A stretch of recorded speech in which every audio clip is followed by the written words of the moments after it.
আয়োজন এই আয়োজনের সম্মানিত সভাপতি,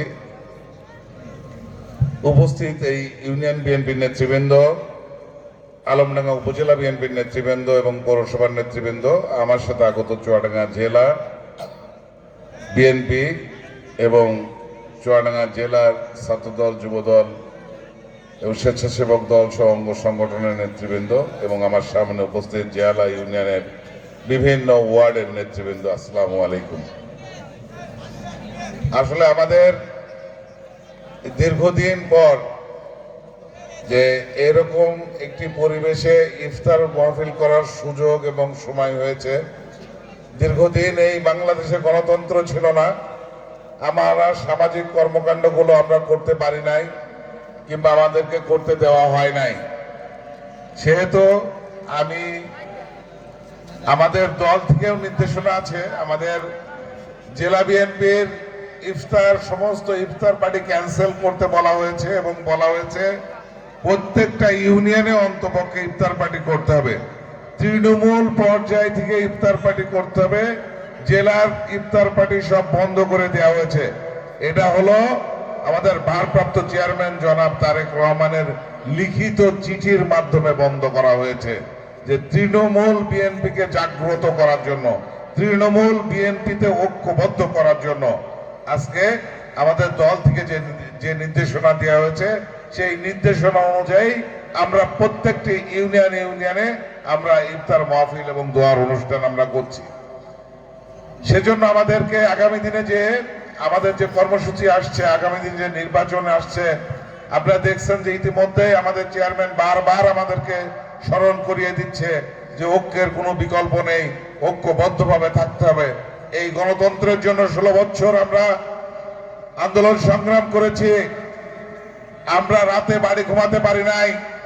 আপনারা বিভিন্ন জন জেলে থেকেছেন, বাড়ি ঘুমিয়ে থেকেছেন, থানার থেকে এসে ধরে নিয়ে যে নাশকতা মামলায় চালান করেছে। আপনারা জামিন করে, হাইকোর্ট থেকে জামিন করে এনে হাজির হয়েছেন, বেল কাটে ভিতরে ঢুকাই দিছে। এই 16 বছর এই অত্যাচার নির্যাতনের ভিতর দিয়ে আমরা যে গণতন্ত্র ফিরে পেয়েছি, আমাদের দলের ভিতরে গণতন্ত্র আমরা ফিরে পেতে চাই।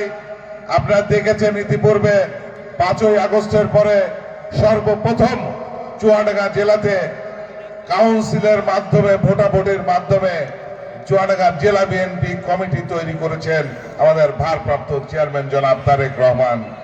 এবং সেই গণতান্ত্রিক ধারায় এখন বাংলাদেশের প্রত্যেকটি জেলায় ওই ধারা অব্যাহত রাখার জন্য ঠিক অনুরূপ ওইভাবেই প্রত্যেকটি জেলায় সম্মিলন করে ভোটাভুটির মাধ্যমে প্রত্যেকটি জেলায় জেলা বিএনপির কমিটি তৈরি হচ্ছে এবং আগামীতে হবে। সেই জন্য আমাদেরকে মনে রাখতে হবে, স্মরণ রাখতে হবে যে আমরা যারা জাতীয়তাবাদী বোধে বিশ্বাসী, বিএনপি সহ অঙ্গ সহযোগী সংগঠন, বিএনপির সমর্থক, বিএনপির ভোটার, সবাইকে আগামী নির্বাচনের জন্য ঐক্যবদ্ধভাবে রাখতে হবে, ঐক্যবদ্ধ হতে হবে। আমাদের বিষয় হচ্ছে যে মনোনয়ন দেওয়ার বিএনপি যারা স্থায়ী কমিটির মেম্বার আছে, যারা নীতি নির্ধারক আছে, দলের যারা চেয়ারম্যান, ভারপ্রাপ্ত চেয়ারম্যান আছেন, তারা হলো নমিনেশনের ব্যাপারে সিদ্ধান্ত নেবেন। তারা মাঠ জরিপ করবেন কিংবা যেভাবেই হোক মনোনয়ন নেওয়ার জন্য, তারা দেওয়ার জন্য সেখানে তারা বিবেচনায় দেবেন। কোনো ব্যক্তির নাম ভাঙিয়ে যেন এই মাঠে নিজেদের দলের ভিতরে কেউ বিভেদ সৃষ্টি করে দলকে যেন পিছিয়ে ফেলার চেষ্টা না করে।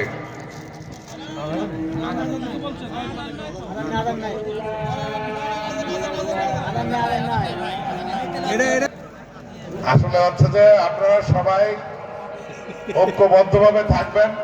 আগামীতে দেখা হবে, আমরা ঈদের পরের থেকে আমরা কন্টিনিউ আমরা রাজপথে থাকবো, মাঠে ঘাটে থাকবো। আপনাদের সাথে দেখা হবে আপনাদের বাড়িতে অথবা আপনার পার্শ্ববর্তী বাজারে কিংবা আপনার বাড়ির পাশের চায়ের দোকানে দেখা হবে ইনশাআল্লাহ। আগামীতে আমরা সবাই ঐক্যবদ্ধভাবে থাকবো, কাঁধে কাঁধ মিলিয়ে আমরা আগামী নির্বাচনের জন্য কাজ করব। এই প্রত্যয় রেখে আমি শেষ করছি। আল্লাহ হাফেজ। বাংলাদেশ জিন্দাবাদ। বাংলাদেশ। কেউ উঠবেন না, এখানে নামাজ হবে। হ্যাঁ, জায়গাটা পরিষ্কার রাখবেন। এই পর্যায়ে এই পর্যায়ে দোয়া করছেন, দোয়া পরিচালনা করছেন।